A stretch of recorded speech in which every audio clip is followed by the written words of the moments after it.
Hi dear students, and I welcome you all to Sri Jayendra Rank Zone classes. I am your science facilitator Amit Ajmani, and I hope you all are doing well and you are working hard and studying side by side. So my dear students, in today's topic we'll be studying about force and laws of motion. Now this chapter is divided into two parts. One is force and another is laws of motion. Let us try to relate them one by one in detail. Let us first of all talk about force. Now we know about force that force is defined as a push or a pull which is made on a body. Now this force can also be defined as that cause which produces acceleration in the body on which this force is acting. Now, because direction is important in which force is applied, so force is a vector quantity and the SI unit of force is Newton, which is expressed as capital N. Now, when a force is applied on any body, there are certain effects of force. Mainly, force actually impacts on two things. One, it impacts the motion of the body, and secondly, it affects the dimensions of the body. Now, how it relates the motion? Let us try to relate. If a force is acting on a stationary body, that means a body which is initially at rest, it can move that body. The second effect of force is that if a force is applied on a moving body, it can stop the moving body. It can also change the speed of a moving body, right? So these are the effects of force when it comes to the motion. It also changes the direction of a moving body, and it has the ability to change the shape and size of a body. This is changing the dimensions of the body. So force affects the motion as well as dimension of a particular object. Now, this force is of various types. Let us try to relate one by one. These are the various types of forces. One is the balanced forces. What are balanced forces? If two or more forces are being exerted on a body such that they nullify, they cancel each other's effect, and as a result no net displacement of the body takes place, then those forces are termed as balanced forces. I repeat, if on a body two or more forces are acting which are equal and opposite to each other, which cancel out the effect of each other, then in that case, even though the forces are acting on that particular body, but there will be no change whatsoever in the position of the body. These type of forces are termed as balanced forces, right?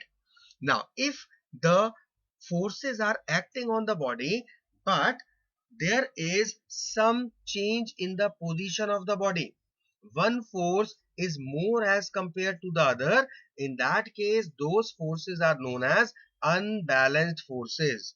So what are unbalanced forces?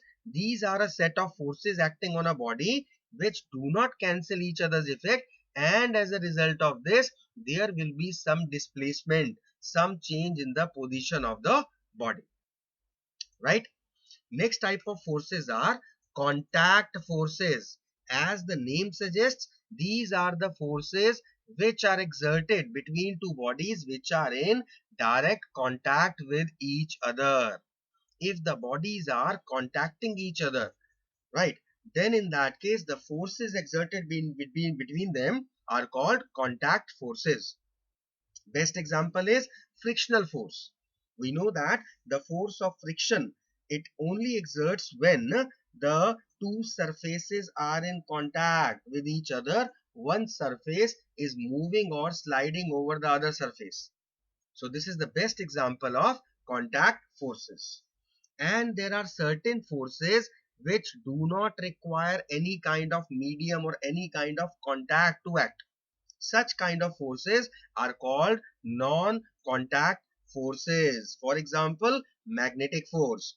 We have seen that the like poles repel each other. The unlike poles attract each other. There is no exact contact between the two poles. Similarly, gravitational force. We know that everything that we throw from a height or everything that falls from a height, it will always go down. Why so? Because of the gravitational force of the earth. Now, there is no direct contact. When an object falls from the height, there is no direct contact between the earth and the object, but still this force is acting. That is why they are known as non-contact forces. So these are a few types of forces: balanced forces, unbalanced forces, contact forces, and non-contact forces. Right? Now, we have also studied about torque or the movement of force.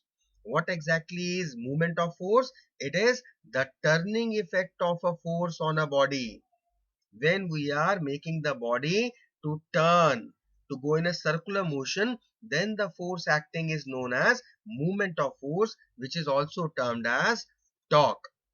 Once again, because it is force, it applies in a particular direction, it makes the body to move in a particular direction. That is why it is a vector quantity. The formula for torque is it is the product of force and the distance moved by the object. And we know that the SI unit of force is Newton, the SI unit of distance is meter. So the SI unit of torque is Newton meter. Got it? So these are a few things that we need to keep in mind regarding the forces. What exactly are forces? What are the various effects of forces on a body? What are the various types of forces? And what is movement of force or torque? So this is the first part of our chapter, forces and laws of motion. Let us study now about the second part of this chapter, that is laws of motion. We know that Sir Isaac Newton, the great physicist, has given us three laws of motion. We are already aware about the three laws. We have studied in lower classes. Now let us try to brush them up again. Let us try to revise them again. First of all, Newton's first law of motion. Now, what exactly Newton's first law of motion states? It states that a body at rest will remain at rest. If a body is at rest, it is in stationary position, it is going to remain in that position, and a body in motion will continue in motion in a straight line with a uniform speed unless it is compelled by an external force to change its state of rest or of uniform motion. So if a body is in a state of rest, it is not going to change its state. If a body is in a state of uniform motion in a straight line, it is going to remain in that state unless until some external force is acting on it and compelling it, forcing it to change its state of rest or that of the uniform motion. Now, this Newton's first law of motion is also called law of inertia or Galileo's law of inertia. Correct? Now, we have used this term inertia here, so we must know what exactly is inertia. Let us try to relate inertia now. Inertia is defined as the tendency of a body. It is the tendency of a body to remain at rest, or if the body is moving, then to continue moving in a straight line. This tendency of a body is called its inertia. So, whichever body we are talking about, throughout the universe, every body tends to remain in the same state in which it previously was. And that tendency is called inertia. Now, this inertia is of various types. First is inertia of rest. Second is inertia of motion. Third is inertia of direction. Now, what exactly are these three? Just try to understand. Inertia of rest means a body which is at rest tends to remain at rest. This is the inertia of rest. This is our normal common observation. Whenever we ask our mom or we ask our parents, where is my mobile kept? Where is my maths book kept? Where is my science notebook? So what they tell you is, they tell you that it was kept on the shelf. Go and just take it from there because it will be there only. Your mobile was kept on table. Just take it out from the table because it is going to remain at table only. Why? Why that book was at shelf and will be at shelf? Was the mobile which was on the table going to go anywhere on its own? No. Because if that would be the case, it would be very funny. It would be very horrifying. Wherever we place a particular object, that object is going to remain there unless until some other person is going to pick it up from there and keep it out somewhere else. That is the inertia of rest. If you keep a book in the shelf, after 1 year, if you come, you will find the book in the shelf itself only.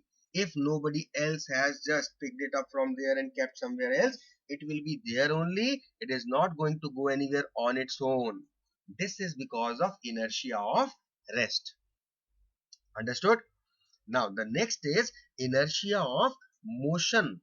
Now, what is inertia of motion? That if a body is moving, it is going to continue moving in a straight line.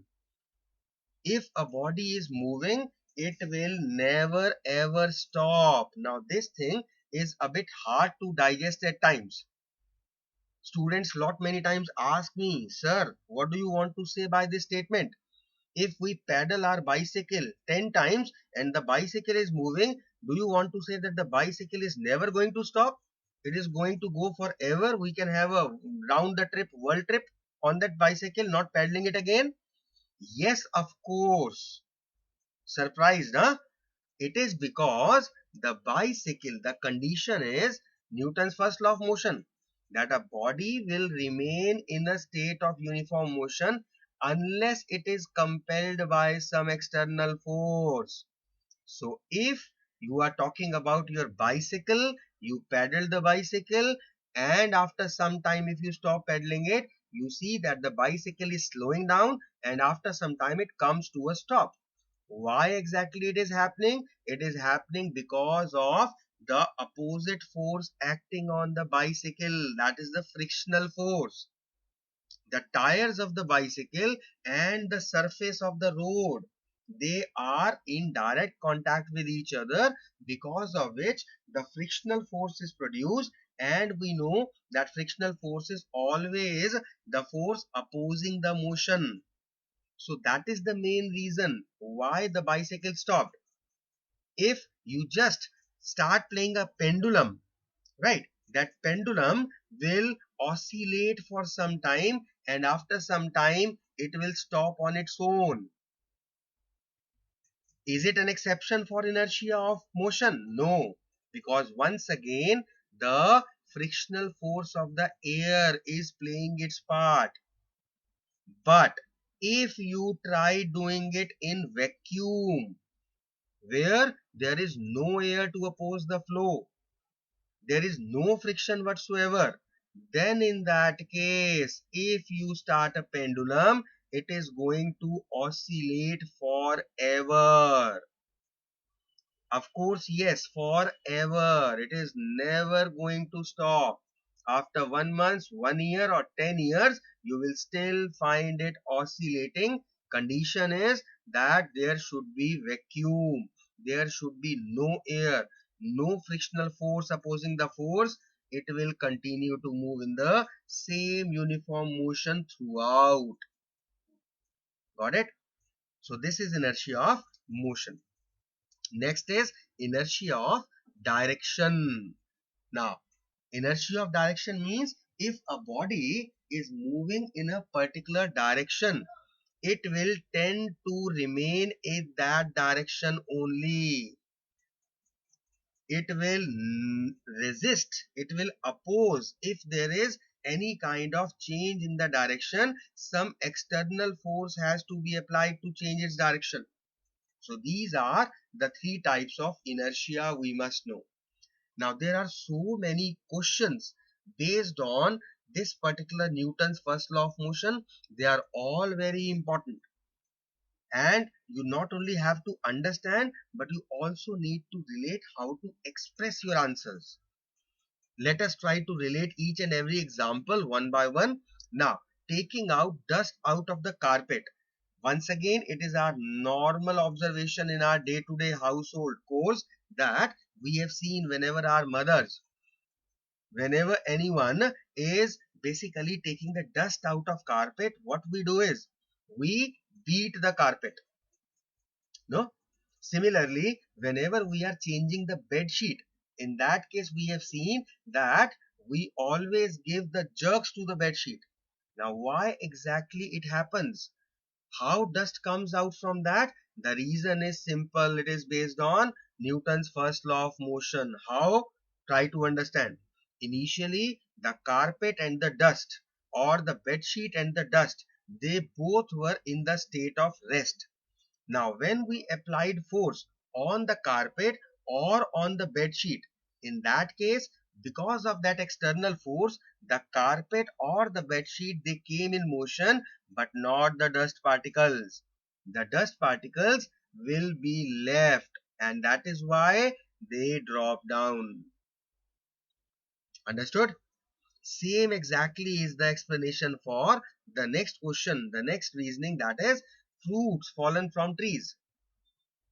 When we shake the branch of a tree laden with fruits, in that case the fruits will fall down. Reason: initially the tree branch as well as the fruits both were at the state of rest. When we applied force on the branches, in that case the branches came into the motion, but not the fruit, because we are not applying direct force on the fruit.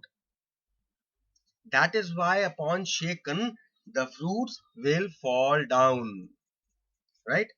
Next reasoning is passengers jerk backward when it suddenly starts. The bus we are talking about. If the passengers are there in a bus, then the moment the bus starts, we get a jerk backward. Why is it so? Because we were in a state of rest. And because of inertia of rest, we tend to remain in that state. So when the bus starts suddenly, then in that case our inertia of rest makes us to remain in the state of rest, due to which we fall backward. Just the opposite of it, passengers fall forward when the brakes are applied. Now why exactly it happens? It happens because of inertia of motion. Initially, the bus was moving and the passengers in the bus, because of the motion of the bus, they were also in motion. But when the brakes are applied to the bus or the vehicle, in that case, the brakes are applied to the tires of the vehicle to stop the bus. There are no such brakes which are applied to us. So because of inertia of motion, we tend to remain in the same state of motion, because of which we tend to fall forward, right? And it is because of this reason only that it is very dangerous to jump out of a moving bus. Again, when we are in a moving bus, we are in a state of motion. Now, the moment we jump out of the moving bus, our feet stop. But what about the upper body? The upper body still has that inertia of motion. The upper body still wants to remain in motion. That is why we'll tend to fall forward. So, it is very important to take care not to jump out of the moving bus. Right? Now, whenever we are moving in our vehicles, in our cars, we are always advised to wear seat belts. Why is it so? Because it is very, very important. Because it protects us from injury. How? Once again, there is a scientific reason for it. And that reason is Newton's first law of motion. What happens is we are in a state of motion along with the car. Again, when the brakes are applied, our body will tend to remain in that state of motion itself only, because of which our body is going to fall forward. And in the car, forward we have the dashboard and the windscreen, so we are going to hit that with a great speed, causing a lot of injury. So next time you are going along in a car, make sure that you not only yourself wearing the seat belts, but also make your companions, your fellow passengers, your family also to wear the seat belts. It is very important. Next question that may be asked is, passengers tend to move sideways when the bus takes a sharp turn. Now, we have seen it many a times. This is our personal, normal day-to-day experience. Now, why exactly it happens? Because of the inertia of direction. Initially, the bus was moving in a straight line, and along with that, we were also moving in a straight line. Our body was also moving in a straight line. But when force was applied on the steering wheel of the bus is going to take a sharp turn because of the force of steering wheel, but our body, having the inertia of direction, will tend to remain in the straight line itself only, the straight direction. And that is why, with position comparison to the bus, we will move sideways, and it is always opposite. If the bus is taking right turn, we will tend to move in the leftwards direction, and if the bus is moving leftwards, then in that case we will be moving in the right direction. So these are a few observations, these are a few explanations based on Newton's first law of motion and inertia. I hope everything is crystal clear to you, right? So now let us come to the next topic. And the next topic we'll be studying about is momentum. Now, what exactly is momentum? The momentum of a body is defined as the product of its mass and velocity. So this is momentum. This momentum, because velocity is involved, that is why momentum is a vector quantity. And we have said that momentum is the product of mass and velocity. The SI unit of mass is kilogram and the SI unit of velocity is meter per second. Therefore, the SI unit of momentum becomes kilogram into meter per second. Right? Now, if we are talking about momentum, it is the product of mass and velocity.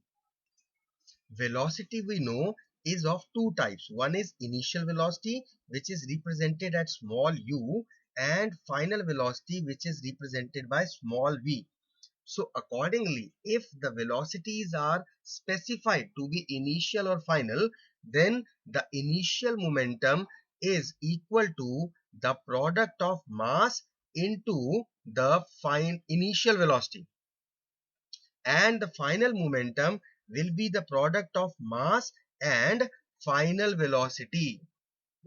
And if the velocities are not specified, then in that case it is taken to be, in a general terms, product of mass into velocity, which is taken to be v, and the momentum is expressed as small p. So the formula for momentum becomes p is equal to m into v. Had it been initial and final momentum, we could have represented it as Pi and Pf, the final momentum and the initial momentum.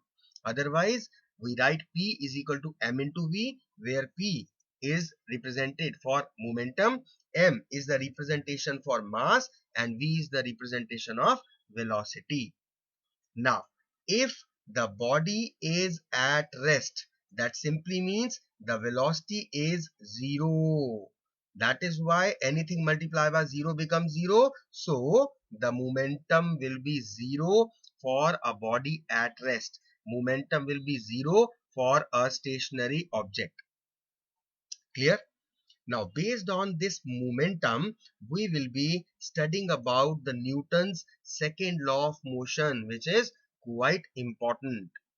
Now, the second law of motion states that the rate of change of linear momentum of a body, the rate of change of linear momentum of a body is proportional to the force applied, and it takes place in the direction of force. Now, what exactly this statement means?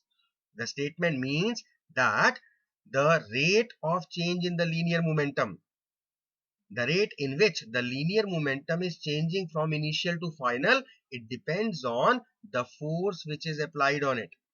Greater is the force, then the rate of change in momentum will take place in shorter time. Mathematically, we can represent it as force is directly proportional to change in momentum upon time taken. We know that change in momentum is final momentum minus initial momentum. That will be the change. Initially, the momentum is a particular value. Finally, the momentum will be a different value. So, the change will be final momentum minus initial momentum. That will be the change. So, we can replace change in momentum with final momentum minus initial momentum. We have just studied that final momentum is mass into final velocity.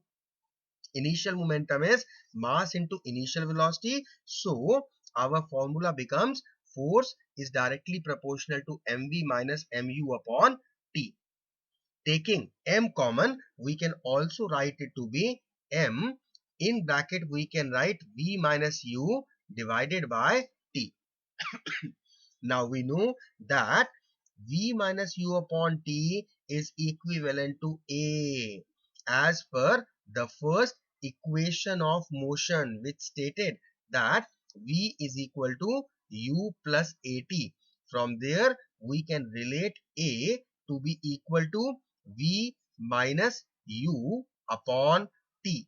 So replacing the value of v minus u upon t with a, now we can simply write force is directly proportional to m into a, where a is the acceleration due to gravity.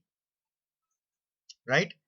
We have also studied that in order to remove the sign of proportionality and converting it into equal, we need to multiply the side with a constant.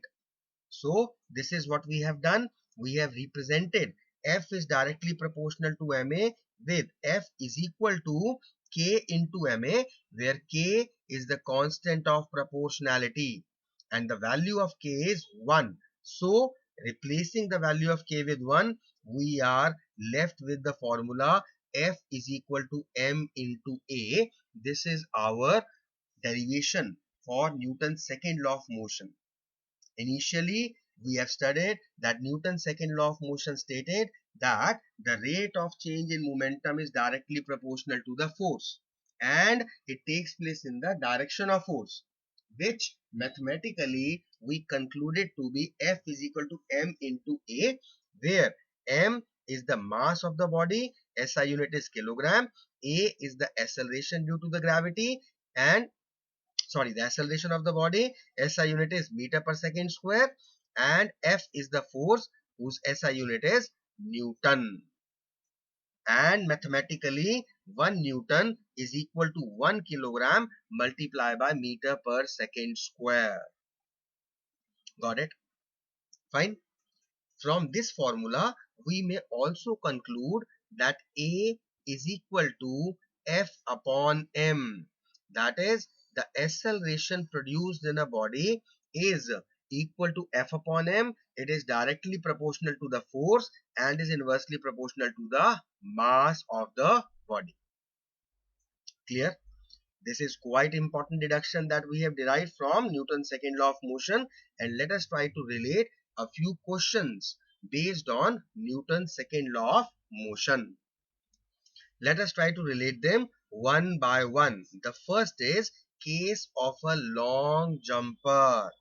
Now we have actually related that according to Newton's second law of motion, F is directly proportional to mv minus mu divided by t. So from here we relate that if the change in momentum is taking place. One important factor is how much time it is taking to take place that change, and the force is inversely proportional to time. So if the momentum is changing in a very short duration of time, more force is produced.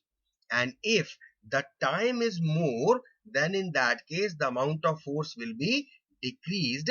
And that is what exactly happens in all these reasoning based questions. We have seen that whenever a person is opting for a long jump competition, in that case, half of the track is solid, but after that, the soil is dug up. Now, why is it so? The reason is when the long jumper, the person, the athlete is running and coming fast, when he just jumps into the air, he is already having an initial momentum in it. Now, the moment it will strike the ground, his momentum will come to zero. And if this momentum comes to zero in a very short time, then a lot much amount of force will be exerted on his legs, which may even break his bones. It is injurious. So that is why the soil is dug up. Now, what is the purpose of digging up that soil? The purpose is the moment the long jumper jumps into the soil, it takes a few more seconds for him to bring his momentum to zero. And those few 2-3 seconds make a huge difference. Why? Because they will decrease the amount of force 2 or 3 times than the initial force. It will be halved, it will be one third. So very less amount of force will be exerted, and that is why there will be no injury caused. Exactly for the same purpose, the seat belts are protecting us in the cars. We have just studied in Newton's first law of motion that if we are sitting in a car and if suddenly brakes are applied because of the inertia of motion, our body will tend to remain in the state of motion, because of which we can collide with the windshield front glass and it may cause injury. Otherwise also, it will be a huge jerk caused in our body because of the sudden applying of brakes. Now, these seat belts, what they do is they actually bring our momentum. We were in motion, now we are suddenly stopped. Fine. So, the rate of change in this momentum is slowed down with the help of these seat belts. And that is the main reason why, because the time is increased in bringing our momentum down to zero.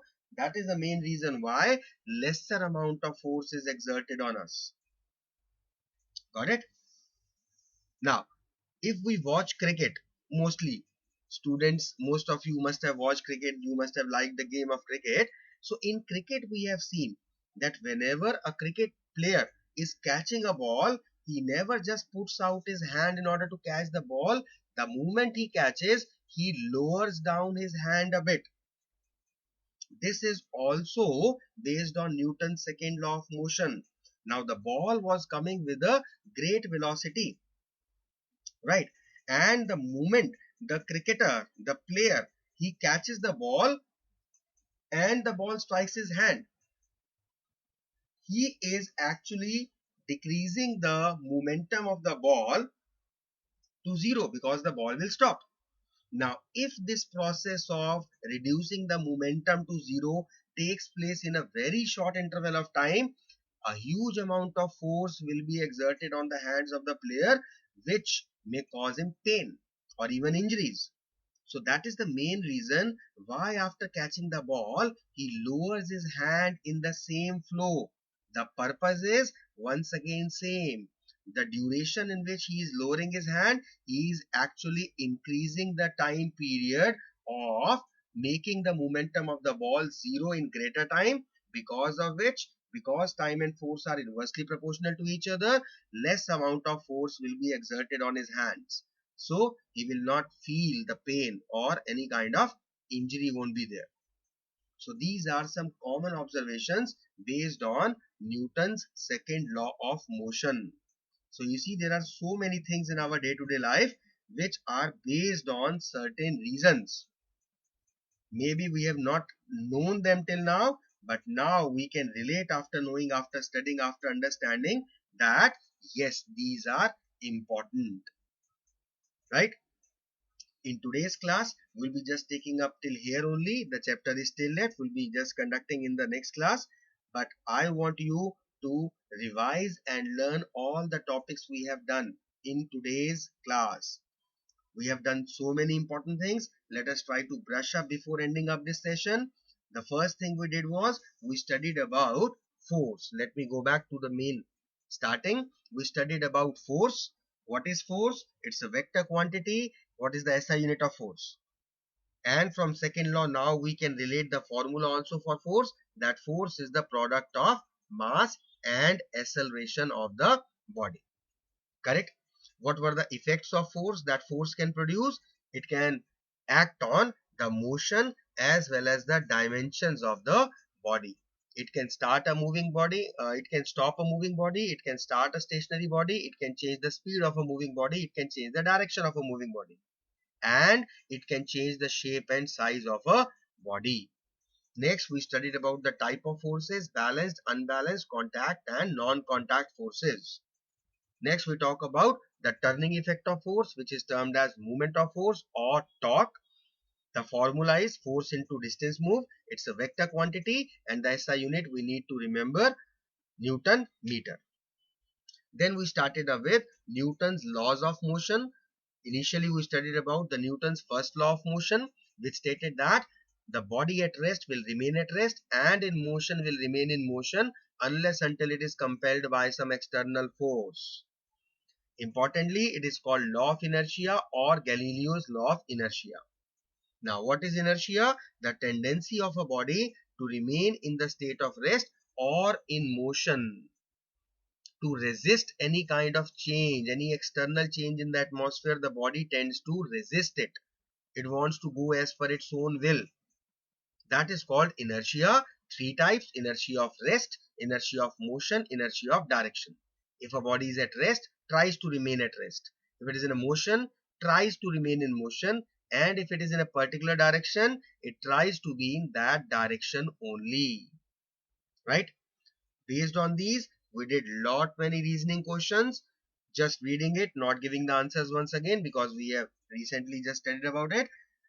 Beating the dust out of the carpet or falling down of the fruit from the trees, passengers jerking backward when the bus starts, passengers falling forward when the brakes are applied, passengers tending to move sideways when the bus takes a sharp turn. Next, very dangerous to jump out of the moving bus, and we should wear seat belts. Next, we studied about momentum. What is momentum? Product of mass and velocity. Vector quantity, unit is kilogram meter per second, and if a body is at rest, momentum is zero. Correct? Now, initial and final, both type of momentums can be there depending upon the velocity is initial or final. Then we studied about Newton's second law of motion, which stated that the rate of change of linear momentum of a body is proportional to the force applied, and it takes place in the direction of force. This additional line is also important. So we deduce the formula: force directly proportional to change in momentum upon time, then converting change in momentum into final minus initial momentum, then replacing the value of v minus u upon t with acceleration based on first equation of motion. We finally came to the formula of force as F is equal to m into a. Then we just studied about what 1 Newton is equal to. It is equal to 1 kilogram meter per second square. Right? Quite importantly, we studied about a few reasoning questions based on Newton's second law of motion. So first thing, I hope everything is crystal clear to you. I hope you must have understood whatever is being taught to you. And quite importantly, the main thing that I always speak up by the end of the class: knowing and understanding is not sufficient. You need to learn the topics, you need to learn the details also, because it is the learning that is going to be useful to you. It is not the understanding only. And consistently on a daily basis, if you are learning, that is going to work wonders for you.